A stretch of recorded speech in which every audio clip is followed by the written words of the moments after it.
After the morning mass last week, a couple approached me for blessing for their 30th anniversary.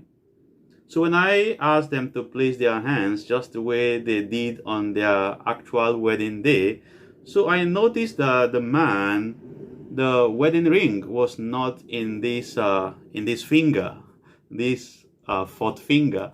So I asked the man what happened, and he said to me, Father, that when they got married, he was thinner, but now he has grown big. Now, I just want to explain, why do we wear wedding rings and engagement rings on this fourth finger?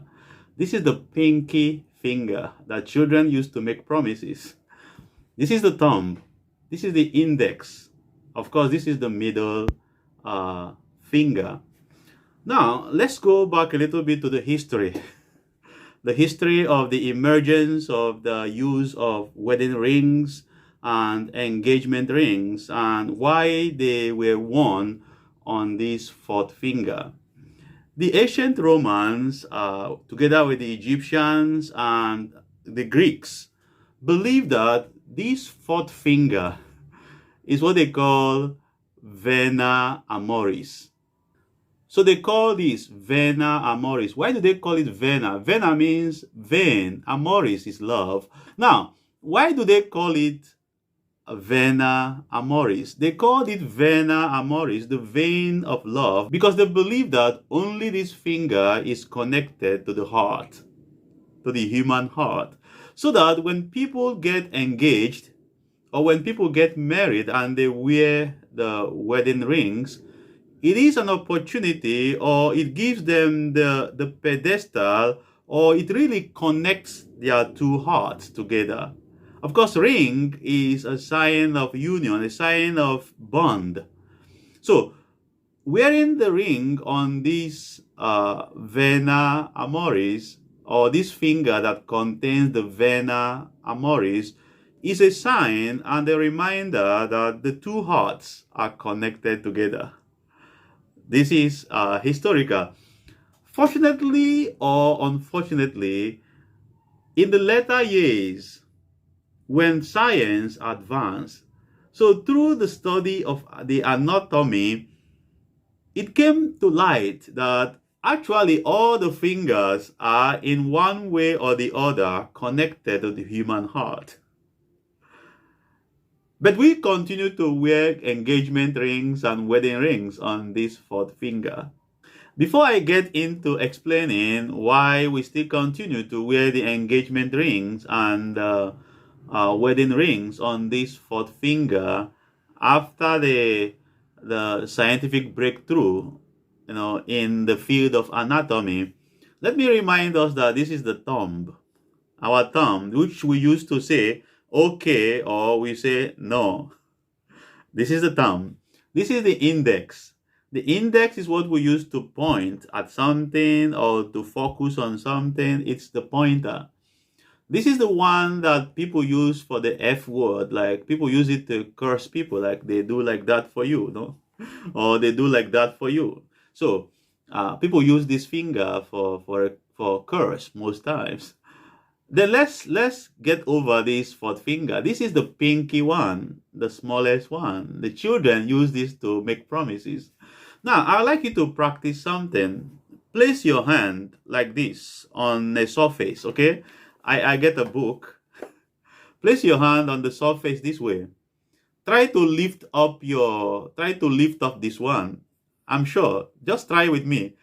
Try to lift up the thumb without lifting the other fingers. Did you try it? I'll give you some time. Try to lift up this one, the index, without lifting the other ones. Try to lift up the middle finger without lifting the other one. Did you get it? Okay. Try to lift up this pinky one. Were you able to lift it up? Okay, now try to lift the fourth finger alone without lifting the other ones. What did you notice? I'm sure you noticed that this one can stand alone. This one can stand alone. The middle one can stand alone, but the fourth one can barely stand alone. It will always need the fifth one to stand. Did you notice that? This one, the finger for the rings cannot stand alone. It will always take up the pinky finger, the little one, in order to rise. What does that mean? It simply means that in moments of our weakness, we are supposed to lift other people, our spouses. We are supposed to lift our spouses up. Okay? In the moments that we cannot stand alone, because we can never stand alone and be successful in marriages, we have to carry the other along. So why we wear the ring, the wedding ring and the engagement ring here is to remind us that you cannot make it alone in your relationship, in your marriage. You need the other person. You need the other person to support you especially in the moments of your weakness. Okay.